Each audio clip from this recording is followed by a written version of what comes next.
Caribbean सागर के बीच एक परिवार अपनी यॉट पर छुट्टियां मना रहा होता है। माँ जूलिया तैरने के लिए पानी में कूद जाती है। आराम करते समय उसे कुछ अजीब महसूस होता है, लेकिन क्योंकि आसपास कुछ दिखाई नहीं देता, वह सोचती है कि शायद उसका भ्रम होगा। कुछ सेकंड बाद वही अजीब एहसास फिर होता है। इस बार भी कुछ नजर नहीं आता, लेकिन अब वह घबरा जाती है और यॉट की तरफ तैरना शुरू करती है। तभी अचानक कोई उसकी टांग खींचने लगता है और वह मदद के लिए जोर जोर से चिल्लाने लगती है। उसकी बेटी कैसी हेडफोन लगाकर म्यूजिक सुन रही होती है, इसलिए उसे कुछ सुनाई नहीं देता। पति टॉम और बेटा बेन मछली पकड़ने में व्यस्त होते हैं। जूलिया पानी के ऊपर टिकने की कोशिश करती है, लेकिन मुंह में पानी जाने की वजह से चिल्लाना मुश्किल हो जाता है। थोड़ी देर बाद टॉम को एहसास होता है कि काफी देर से उसने जूलिया को नहीं देखा। वह यॉट पर उसे ढूंढता है और फिर अपनी पत्नी को खतरे में देख लेता है। वह बच्चों को बुलाता है, यॉट को उस तरफ ले जाता है और पानी में कूद जाता है। जल्दी से जूलिया तक पहुंचकर उसे संभालता है और यॉट की ओर तैरता है। बच्चे दोनों को ऊपर खींच लेते हैं। परिवार जूलिया को संभालता है, लेकिन जूलिया खुद को समझाती है कि शायद लहरों की वजह से ऐसा हुआ होगा। रात को सब मिलकर बेन का जन्मदिन मनाते हैं। कैसी को उसके बॉयफ्रेंड का कॉल आता है, तो वह लैपटॉप लेकर बाहर चली जाती है। वीडियो कॉल में उसका बॉयफ्रेंड दिखाता है कि शहर के ऊपर बड़े बड़े काले बादल छा गए हैं। कॉल ग्लिच होकर फ्रीज हो जाती है। कैसी यह बात परिवार को बताने आती है, लेकिन टॉम कहता है कि शायद जमीन से दूर होने की वजह से सिग्नल कमजोर है। तभी सबको एक आवाज सुनाई देती है। वे सब बाहर जाते हैं और देखते हैं कि व्हेल मछलियों का एक समूह गुजर रहा है। टॉम समझाता है कि व्हेल मछलियां हमेशा पृथ्वी के मैग्नेटिक फील्ड को फॉलो करती हैं, लेकिन जब तूफान आता है तो वे कंफ्यूज हो जाती हैं। अचानक यॉट जोर से हिलती है और बेन गिर जाता है। टॉम को चिंता होती है कि कहीं यॉट को नुकसान तो नहीं पहुंचा, इसलिए वह डाइव करके नीचे चेक करने चला जाता है। कुछ देर बाद वह सतह पर वापस आता है, लेकिन उसके कंधे पर एक बड़ा घाव होता है। जूलिया तुरंत उसका जख्म सीती है। टॉम बताता है कि पानी के अंदर उसे ऐसा लगा जैसे उसके पीछे कोई बहुत बड़ा जीव था, लेकिन जब उसने मुड़कर देखा तो प्रोपेलर से कट लग गया। वह कहता है कि जो भी चीज थी बहुत बड़ी थी। टॉम को यॉट पर काफी नुकसान दिखाई देता है, इसलिए उन्हें मदद बुलानी पड़ती है। जूलिया बार बार रेडियो पर कोशिश करती है। कैसी फोन पर सिग्नल ढूंढती है, लेकिन कुछ भी काम नहीं करता। तभी कैसी को एक अजीब सा जीव दिखाई देता है और वह चिल्ला उठती है, लेकिन वह तो बस बेन होता है जो मास्क पहनकर मजाक कर रहा होता है। कुछ देर बाद यॉट पूरी तरह बंद हो जाती है और समुद्र के बीच में फंस जाती है। जूलिया रेडियो में एक आवाज सुनती है, लेकिन आवाज इतनी खराब होती है कि उसे कुछ समझ नहीं आता। टॉम परिवार को बताता है कि उनके पास सिर्फ 4 दिन का खाना पानी बचा है और अब उन्हें किसी मछली पकड़ने वाली नाव का इंतजार करना होगा। अचानक रडार पर कुछ डिटेक्ट होता है और परिवार को एक अजीब सी आवाज सुनाई देती है। सब दौड़कर बाहर आते हैं और हैरानी से देखते हैं कि कई सारे उल्कापिंड जमीन पर गिर रहे हैं। जहां जहां उल्कापिंड गिरते हैं वहां बड़े धमाके होते हैं। एक उल्कापिंड पानी में उनके पास गिरता है तो टॉम तुरंत यॉट को चलाने की कोशिश करता है। इंजन मुश्किल से चलता है, लेकिन तभी एक और उल्कापिंड उस इलाके को हिट करता है। परिवार डर के मारे एक दूसरे को कसकर पकड़ लेता है। तभी टॉम को समझ आता है कि जो आग के गोले गिर रहे हैं वे उल्कापिंड नहीं बल्कि सैटेलाइट्स हैं। उसी वक्त बेन देखता है कि यॉट से धुआं निकल रहा है। टॉम चेक करता है और कंफर्म होता है कि इंजन खराब हो गया है। हवा तेज होने लगती है तो फैमिली यॉट के अंदर छुप जाती है, बिना ये नोटिस किए कि कंपास बहुत तेजी से घूम रहा है। यॉट जोर जोर से हिलने लगती है। बेन फिर से गिर जाता है और इस बार उसे चोट भी लग जाती है। लहरें तेजी से यॉट से टकरा रही होती हैं। टॉम स्ट्रगल करके बाहर जाता है और लाइफ जैकेट्स लेकर आता है। तभी पावर चली जाती है। टॉम तुरंत पावर बॉक्स का बटन प्रेस करता है और लाइट वापस आ जाती है। उस वक्त बेन नोटिस करता है कि जूलिया की नाक से खून बह रहा है। जूलिया को चक्कर आने लगते हैं, जबकि कैसी सिंक पर जाकर उल्टी कर देती है। टॉम रेडियो ट्राई करता रहता है पर सिग्नल नहीं मिलता। अचानक एक तेज हाई पिच्ड नॉइज आती है और हवा और भी स्ट्रांग हो जाती है। जूलिया दरवाजे बंद करने की कोशिश करती है, पर एक हैच खुल जाता है और हवा खिड़कियां तोड़ने लगती है। टॉम एक फ्लेयर जलाता है और थोड़ी देर बाद अंधेरा छा जाता है। अगली सुबह फैमिली शॉक में उठती है कि वो स्टॉर्म से बच गए हैं, लेकिन यॉट आधी तबाह हो गई होती है। जब वो बाहर आते हैं तो देखते हैं कि समुद्र का पानी गायब हो गया है और यॉट अब जमीन पर अटकी है। सब ये देखकर शॉक में आ जाते हैं। कैसी सिग्नल चेक करती है पर नेटवर्क बिल्कुल डाउन होता है। बेन 2 मरे हुए केकड़ों से खेलने लगता है। टॉम कंपास चेक करता है और देखता है कि वो उल्टा हो गया है। ये आखिरी बार 7 लाख साल पहले हुआ था। कैसी को लगता है कि उसका बॉयफ्रेंड मर गया होगा और वो टूट जाती है। जब जूलिया उसे समझाने आती है तो कैसी उसे दूर कर देती है और छुपने चली जाती है। जूलिया और टॉम बची हुई सप्लाईज देखते हैं। बेन अपने बर्थडे बलून्स एक पत्थर से बांध देता है ताकि शायद कोई बचा हुआ सर्वाइवर देख ले। टॉम फिर रेडियो ट्राई करता है और इस बार एक आदमी से कनेक्शन हो जाता है। उसका नाम नाव होता है और वो एक सबमरीन का कैप्टन होता है। उसकी सबमरीन भी लैंड पर अटक गई है। वो कंफर्म करता है कि मैग्नेटिक पोल्स रिवर्स हो गए हैं, इसलिए ओशन पीछे हट गया है और जमीन डूब गई है। वो कहता है कि उसने अभी तक और सर्वाइवर्स नहीं देखे और कम्युनिकेशन सिस्टम्स बिल्कुल डाउन हो गए हैं। वो मजीद ये भी कहता है कि पोल्स फिर रिवर्स होंगे और शायद 1 हफ्ते में समुद्र वापस आ जाएगा। वो फैमिली को वार्न करता है कि जितना हो सके ऊंची जगह चढ़ जाओ, क्योंकि जब पानी वापस आएगा तो वो बहुत खतरनाक होगा। वो बोलता है उसका पार्टनर क्रैश में मारा गया और सबमरीन में बस 3 लोगों की ही जगह है। जूलिया और टॉम उससे कहते हैं कि प्लीज हमारे बच्चों को बचा लो। वो उन्हें अपने कोऑर्डिनेट्स दे देता है। टॉम कैलकुलेट करता है कि सबमरीन तक पहुंचने में 2-3 दिन लगेंगे। वो फैमिली से कहता है आज रात अच्छे से आराम कर लो, कल सुबह हम निकलेंगे। अगली सुबह फैमिली सामान पैक कर रही होती है। तभी टॉम को पास में कुछ हिलता हुआ दिखता है। वो एक लंगड़ा आदमी होता है जिसके हाथ में हार्पून होती है और साथ में एक कुत्ता लगातार भौंक रहा होता है। टॉम उसके पास जाता है और उसे पानी की बोतल देता है, लेकिन वो आदमी कुछ ऐसी भाषा में बोलता है जो टॉम समझ नहीं पाता। पानी पीने के बाद वो अजनबी अचानक टॉम के सिर पर बोतल मारता है और चेहरे पर जोर का लात मार देता है। जूलिया डर के मारे भागती है, लेकिन तब तक देर हो चुकी होती है। वो आदमी टॉम के पेट में हार्पून घुसा चुका होता है। टॉम कुछ पल तक तड़पता है और फिर वो उसकी गर्दन भी काट देता है। फिर वो आदमी जूलिया के पीछे भागता है और उस पर हार्पून फेंकता है, जिससे उसके कंधे में चोट लग जाती है। जूलिया दर्द सहते हुए यॉट के अंदर भागती है और बच्चों को बोलती है कि छुप जाओ। वो दरवाजा लॉक कर देती है। कैसी और बेन सोफे के अंदर घुस जाते हैं।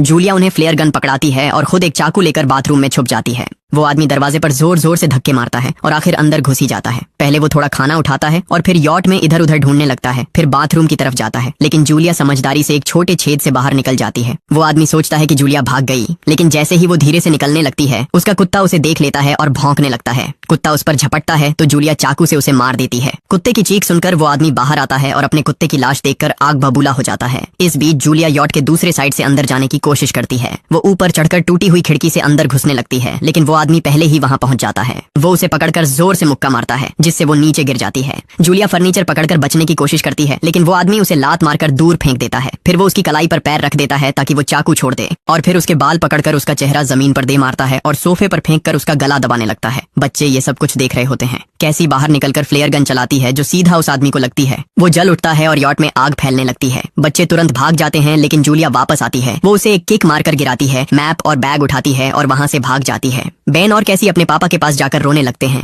जूलिया भी उनके साथ बैठ जाती है और तीनों मिलकर आंसुओं के साथ टॉम को आखिरी अलविदा कहते हैं। तभी वो डरावना आदमी फिर यॉट से बाहर निकल आता है तो फैमिली फिर से भागने लगती है। कुछ ही देर में यॉट एक बड़े धमाके के साथ उड़ जाती है। थोड़ी दूर चलने के बाद वो लोग एक छोटे से झरने के पास रुकते हैं ताकि थोड़ा आराम कर सकें। कैसी सोचती है कि शायद वो पागल आदमी उनके पास गुब्बारे देखकर आया था। ये सुनकर बेन खुद को कसूरवार मानने लगता है। जूलिया उसे समझाती है कि इसमें उसकी कोई गलती नहीं थी और सबको आगे बढ़ने को कहती है, क्योंकि वो आदमी अभी भी उनके पीछे है। रास्ते में एक छोटे तालाब के पास बेन एक मरी हुई हैमरहेड शार्क देखकर हैरान रह जाता है। तभी जूलिया नोटिस करती है कि वो आदमी फिर उनके करीब पहुंचने वाला है। सब लोग दौड़ पड़ते हैं और एक रेत के टीले से नीचे गिर जाते हैं, जहां उन्हें जहरीला कचरा दिखाई देता है। फैमिली सावधानी से उसे पार करती है और लगता है कि उन्होंने उस आदमी से पीछा छुड़ा लिया है। चलते चलते उन्हें बड़े बड़े मरे हुए सी एनिमल्स और समुद्र के नीचे जमा हुआ सारा प्लास्टिक दिखने लगता है। बेन धीरे धीरे चलने लगता है तो जूलिया समझ जाती है कि वो डिहाइड्रेशन के करीब है। वो सबको रुकने को कहती है। जब वो पानी की बोतल देखती है तो उसे झटका लगता है। बोतल में पानी लगभग खत्म हो चुका होता है। कैसी को एहसास होता है कि शायद उसने बोतल ठीक से बंद नहीं की थी। जूलिया गुस्से में चिल्लाती है कि उसकी लापरवाही की वजह से पानी खत्म हो गया।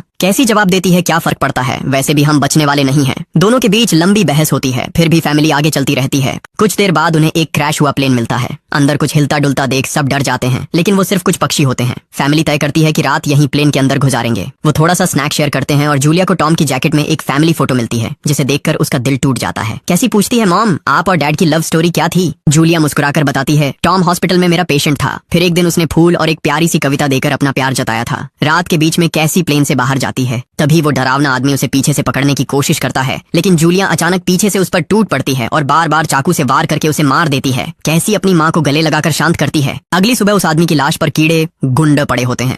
फैमिली नोटिस करती है कि उसके शरीर पर कई काटने के निशान हैं, मतलब इस एरिया में कोई खतरनाक जीव छिपा हुआ है। जैसे ही वो लोग वहाँ से निकलते हैं, केकड़े उसके मुंह से बाहर निकल आते हैं। कुछ घंटों बाद जूलिया और कैसी मैप देख रही होती है, लेकिन बेन धीरे से आगे निकल जाता है। जूलिया चिल्लाती है, रुक जाओ, लेकिन बेन एक तालाब में झुककर पानी पीने लगता है। जूलिया तुरंत उसे खींचकर बाहर निकालती है और समझाती है कि अनजान पानी उसे बीमार कर सकता है। धूप बहुत तेज हो जाती है तो फैमिली अपने सिर कपड़ों से ढक लेती है। बेन को चक्कर आने लगते हैं। तभी उन्हें कुछ पुराने कुर्सियां मिलती हैं और जूलिया कैसी उनसे एक टेम्पररी शेल्टर बना लेती हैं। जूलिया बेन को इंजेक्शन लगाती है और तय करती है कि वो रात वहीं बिताएंगे। सुबह जूलिया एक अजीब सी आवाज सुनकर उठती है। बाहर जाकर देखती है तो क्रैब्स का एक बड़ा झुंड उनकी तरफ आ रहा होता है। वो तुरंत बच्चों को उठाती है और तीनों भागना शुरू कर देते हैं। भागते भागते उन्हें एक बड़ा कार्गो शिप दिखाई देता है। वहाँ 3 क्रू मेंबर्स जिंदा होते हैं। एक औरत उनकी मदद करना चाहती है, लेकिन बाकी 2 आदमी मना कर देते हैं और तीनों फैमिली को बाहर छोड़कर कंटेनर लॉक कर लेते हैं। क्रैब्स पास आ जाते हैं। जूलिया बच्चों को कंटेनर के ऊपर चढ़ाती है। खुद जब चढ़ने लगती है तो क्रैब्स उसके पैर को जोर से काट लेते हैं। बच्चे उसे खींचकर ऊपर चढ़ाते हैं, नहीं तो वो नीचे गिर जाती। कंटेनर के एक छेद से आधे क्रैब्स अंदर घुस जाते हैं। क्रू मेंबर्स फायरिंग शुरू करते हैं, लेकिन क्रैब्स उन पर हावी हो जाते हैं और दोनों को मार डालते हैं। आखिरी आदमी छत के होल तक पहुंचता है, लेकिन क्रैब्स उसे भी नीचे खींच लेते हैं और वो भी मर जाता है। जूलिया अपने जख्म पर पट्टी बांधती है और बेहोश हो जाती है। कुछ देर बाद जब वो उठती है तो खुद को रेत के तूफान के बीच अकेली पाती है। वो घबराकर बच्चों को ढूंढने लगती है। एक मरी हुई औरत का हथियार उठाती है और जोर जोर से चिल्लाती है। कैसी उसकी आवाज सुनकर लौट आती है और बताती है कि वो और बेन मदद ढूंढने गए थे, लेकिन कोई नहीं मिला। फिर दोनों बेन से मिलते हैं, जिसे एक खुला कंटेनर मिलता है जहां वो तूफान खत्म होने तक रुक सकते हैं। जूलिया टॉम का लाइटर निकालती है और अपने जख्म को जलाकर बंद करती है जो बेहद दर्दनाक होता है। तूफान थमने के बाद उन्हें एक और कंटेनर मिलता है जिसमें बहुत सारी पानी की बोतलें होती हैं। बॉडीज चेक करते वक्त उन्हें एक रेडियो और एक गन भी मिलती है। जूलिया नाव से संपर्क करती है और बताती है कि मैप खो गया है। इस पर नाव बताता है कि उन पर आर्थ्रोपॉड्स ने हमला किया था, वो अबिस के जीव हैं जो ऑक्सीजन की वजह से पूरी तरह पागल हो चुके हैं। अब नाव फैमिली को जल्दी करने को बोलता है क्योंकि उसके इंस्ट्रूमेंट्स ने कैलकुलेट किया है कि समुद्र उम्मीद से ज्यादा जल्दी वापस आएगा और उनके पास सिर्फ कुछ घंटे बचे हैं। वो एक फ्लेयर शूट करता है और फैमिली उस दिशा में चलना शुरू करती है। लंबी वॉक के बाद फैमिली को एक टूटा हुआ टॉयलेट मिलता है जिसमें बेन पेशाब करता है। अब वो लोग आखिरकार सबमरीन को पास ही देख लेते हैं, लेकिन वहां पहुंचने के लिए उन्हें एक बड़ा चट्टानी रास्ता पार करना होगा। जैसे ही वो रास्ते से गुजरते हैं, दीवारें हिलने लगती हैं और पत्थर गिरने लगते हैं, जिससे एक भयानक रॉक स्लाइड हो जाता है। जूलिया तुरंत अपने बच्चों को साइड में धक्का देती है और खुद भी पीछे हट जाती है ताकि कुचली न जाए। अब एक पत्थर की दीवार उनके बीच आ गई है। जूलिया बच्चों से कहती है कि वो बिना उसके आगे बढ़ जाए, लेकिन कैसी मना करती है और जोर देती है कि उसकी माँ को चढ़ने की कोशिश करनी चाहिए। बहुत बहस होती है और चिल्लाने के बाद जूलिया वादा करती है कि वो बाद में अपने बच्चों को ढूंढ लेगी। मजबूर होकर कैसी अपने भाई को खींचकर आगे ले जाती है। बच्चे चट्टानी रास्ता चढ़कर सबमरीन की तरफ भागते हैं, लेकिन वहां पहुंचकर देखते हैं कि नाव बाहर खून में लथपथ पड़ा है। वो समझाता है कि उसके लिए सब खत्म हो गया है और अब बच्चे सबमरीन ले सकते हैं। ये सोचकर कि एक एक्स्ट्रा जगह होगी, कैसी वापस अपनी माँ को ढूंढने भागती है। तभी जूलिया केकड़ों को आता देखती है और वो फायरिंग शुरू कर देती है। कुछ केकड़ों को वो मार देती है, लेकिन झुंड बहुत बड़ा होता है और सबसे लड़ना मुश्किल हो जाता है। उसी वक्त कैसी दीवार के ऊपर दिखाई देती है और हाथ आगे बढ़ाती है तो जूलिया अपने घायल पैर के बावजूद तेजी से चढ़ना शुरू करती है। कैसी की मदद से वो दूसरी तरफ पहुंच जाती है और दोनों साथ में सबमरीन की तरफ भागते हैं। बेन पहले से ही ऊपर खड़ा होता है और फायर खोल देता है ताकि केकड़े डिस्टर्ब रहें जब तक फैमिली ऊपर चढ़ जाए। केकड़े नाव के शरीर तक पहुंचते ही तुरंत उसे खाने लग जाते हैं। जूलिया गन उठाती है और फायरिंग जारी रखती है जब तक बच्चे अंदर चले जाएं। जब वो सुरक्षित हो जाते हैं, जूलिया समझती है कि गोलियां खत्म हो गई हैं, तो वो गन केकड़ों पर फेंक देती है और अपने बच्चों के साथ अंदर चली जाती है। फैमिली हैच को अच्छे से लॉक करती है और खिड़की से केकड़ों को सबमरीन के चारों तरफ देखती है। इसी वक्त समुद्र वापस आ जाता है तो तीनों तुरंत अपनी सीटों पर बैठकर बेल्ट पहन लेते हैं और एक दूसरे का हाथ पकड़ लेते हैं। तेज लहरें सबमरीन को जोर जोर से इधर उधर फेंकना शुरू कर देती हैं, जिससे जूलिया को पूरी जर्नी के विजन दिखने लगते हैं और कैसी उल्टी कर देती है। जल्दी ही वो हाई पिच आवाज वापस आती है और फैमिली बेहोश हो जाती है। कुछ देर बाद जूलिया और बच्चे होश में आते हैं और खुद को जिंदा देखकर खुश होते हैं। वो हैच अनलॉक करके बाहर निकलते हैं और देखते हैं कि लहरों ने सबमरीन को एक तबाह शहर में गिरा दिया है। यानी अब जिंदा रहने और नया जीवन शुरू करने की उम्मीद है। और यहीं पर फिल्म खत्म होती है। चैनल को सब्सक्राइब करना न भूलें और बेल आइकन जरूर दबाएं ताकि आपको ऐसे ही मजेदार वीडियो मिलते रहें। देखने के लिए धन्यवाद।